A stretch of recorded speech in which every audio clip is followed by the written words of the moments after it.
पुरी जिल्लार विजु जनता दल जिला सभापति तथा पुरीर टाणुआ बीजेडी नेता महेश्वर महांती असुस्थ। एक आपण को अछपा नथिबो निश्चय। तेबे आसंतु जानिबा पूरा कहानी पूरा घटनाक्रम कौन। दर्शक बंधु, भुवनेश्वर एक घरोई हस्पिटाल ओडिशार पूर्वतन बाचस्पति तथा बीजेडी नेता महेश्वर महांती चिकित्सा चली।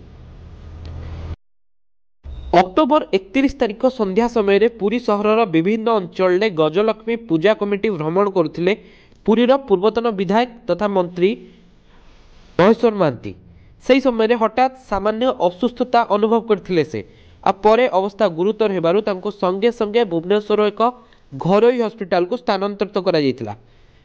आ एहा परे तांकर स्ट्रोक होइतिबा खबर मिलुछि। किंतु सब बड़ कथा एबे महेश्वर महांती स्वास्थ्य अवस्था स्थिर थिबा कहा जाउछि। महेश्वर महांती एबे वेंटिलेटर बाहर एवं से आईसीयू रे चिकित्सित होतुबा तांको निकटतम कर्मी महलरू खबर मिलुछि। तांको माइल्ड ब्रेन स्ट्रोक होइतिबा कथा जणा पड़िछि।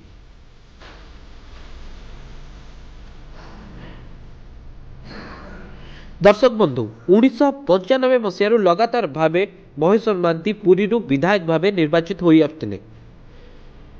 किंतु गत 2019 विधानसभा निर्वाचन से बीजेपी प्रार्थी परास्त होते। प्रथमे से जनता दल लड़ी विधायक होते एवं परे से बीजेडी विधायक भावे निर्वाचित होई आसथिले।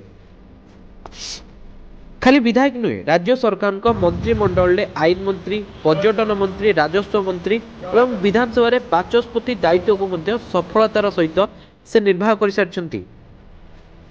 किंतु सब बड़ प्रश्न है गत काली सामाजिक गणमाध्यम ठार आरंभ कर चाखटी पर्यंत सबु स्थान में महेश्वर महांती स्वास्थ्य अवस्था को नहीं एक भूल खबर बहु रूप से भाइराल होउछि।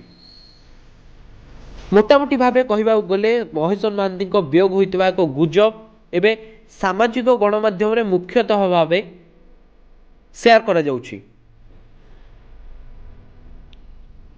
तेरे किए गुजब को चारिआडे पहुंचाउचंती एवं यह पछरे कौन उद्देश्य रही से नहीं ए पर्यंत किछि मध्य जଣା पड़ना।